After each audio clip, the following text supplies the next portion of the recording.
Assalamualaikum warahmatullahi wabarakatuh.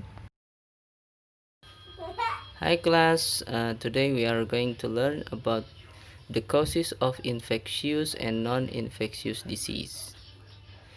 Jadi hari ini kita akan mempelajari mengenai penyebab dari infectious disease dan non-infectious disease. An infectious disease is caused by pathogen. Ya, jadi penyakit-penyakit menular itu disebabkan oleh patogen. Apa itu patogen? Patogen is any organism that can cause a disease. There are 4 major types of pathogen. Ada 4 ya, jenis dari patogen ini. Yang pertama adalah bakteria atau bakteri. Bacteria are one-cell microorganism that cause many disease. Bakteri ini adalah mikroorganisme bersel satu yang menyebabkan banyak sekali penyakit. Salah satunya adalah keracunan. Some bacteria can attack the cells in our bodies directly. Beberapa bakteri ini bisa menyerang sel-sel tubuh kita secara langsung. Sedangkan yang lain, other bacteria make poisons called toxin.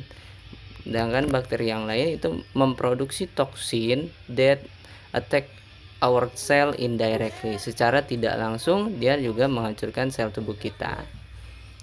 Lalu yang kedua, ya patogen yang kedua adalah virus. Nah, virus are non-living pathogen that are much smaller than bacteria. Virus ini adalah patogen yang lebih kecil daripada bakteri. Nah, virus create many copies of themselves and damage or destroy the cells in our body. Jadi virus ini mengkopi tubuhnya sendiri dan menghancurkan tubuh kita. When the new copies are released, setelah dia menggandakan dirinya, dia menghancurkan sel-sel tubuh kita. Itu virus ya. Kemudian ada lagi patogen yang ketiga adalah parasites atau parasit.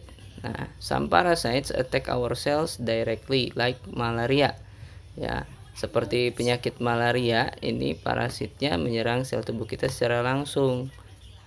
Malaria parasites can infect people bitten by infected mosquitoes. Jadi, parasit malaria ini bisa menginfeksi manusia melalui gigitan nyamuk yang terinfeksi malaria juga. Berikutnya yang keempat adalah fungi atau jamur. Nah, fungi grow well in the dark, warm, and moist areas of the body. Jadi jamur ini tumbuh dengan baik ya, bertumbuh dengan baik di kegelapan, daerah yang hangat, dan daerah-daerah yang lembab di tubuh kita. Nah, tapi ada beberapa orang ya, some people can get fungal infection yang dapat terkena infeksi jamur in their lungs, di paru-parunya, and develop fungal pneumonia, dan terkena pneumonia. Itu tadi adalah 4 jenis dari patogen. Berikutnya adalah non-infectious disease. Nah, non-infectious disease are not caused by pathogen. Non-infectious disease ini tidak disebabkan oleh patogen yang 4 tadi ya. But it happen when your body work abnormally. Tetapi ini terjadi ketika tubuh kita bekerja secara tidak normal. Nah, a person cannot pass a non-infectious disease to another person. Jadi, seseorang itu tidak dapat menularkan ya penyakit ini, ya, non-infectious disease ini ke orang lain. Ya.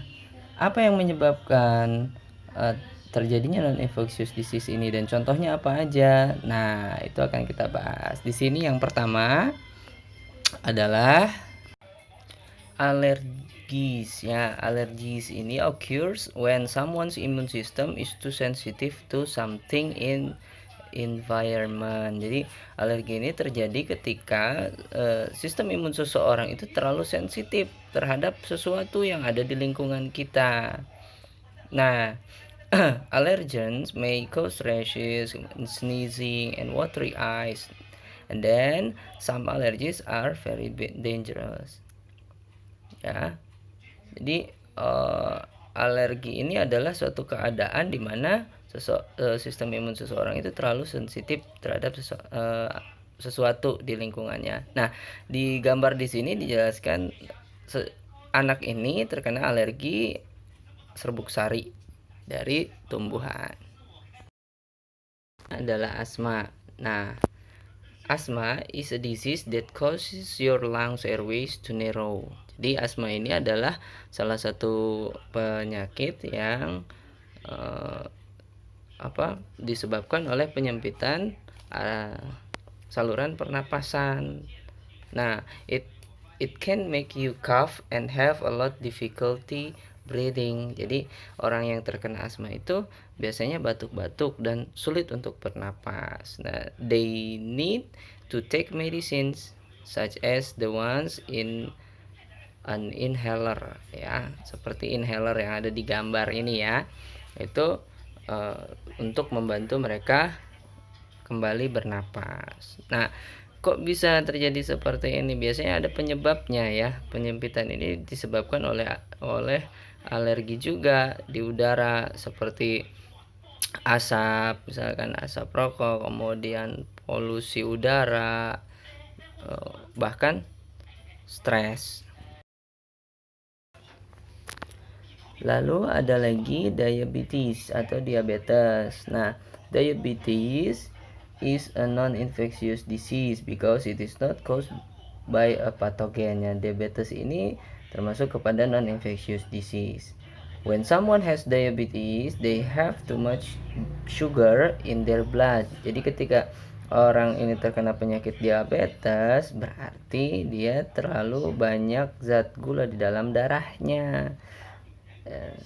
If we are born with diabetes, we have type 1. Nah, jika kita terlahir dengan penyakit ini ya, maka kita termasuk kepada diabetes tipe 1. Ya, people can develop type 2 diabetes if they don't eat well or get enough exercise. Tapi orang-orang yang lain yang tidak terlahir dengan diabetes ini juga bisa termasuk kepada terkena penyakit diabetes tipe kedua jika mereka tidak makan dengan baik atau tidak melakukan olahraga. More and more people are getting type 2 diabetes. Ya, banyakkan orang makin bertambah terkena diabetes tipe kedua ini because they drink too much soda pop and eat too many sugar food. Ya, karena orang-orang itu terlalu banyak makan soda, ya, minuman-minuman bersoda, dan makan makanan yang manis gitu. Nah, itu tadi mengenai penyebab-penyebab dari infectious disease dan non-infectious disease ya. Tugasnya silakan dikerjakan halaman 54 dan 56, true or false. Seperti biasa, kalau sudah selesai silakan difoto dan kirim fotonya ke email kubisaeducation@gmail.com. Tapi jangan lupa untuk selalu menyertakan nama lengkap dan kelasnya ya. Jadi itu mempermudah Mr. Agung untuk memberi nilai. Terima kasih. Assalamualaikum warahmatullahi wabarakatuh.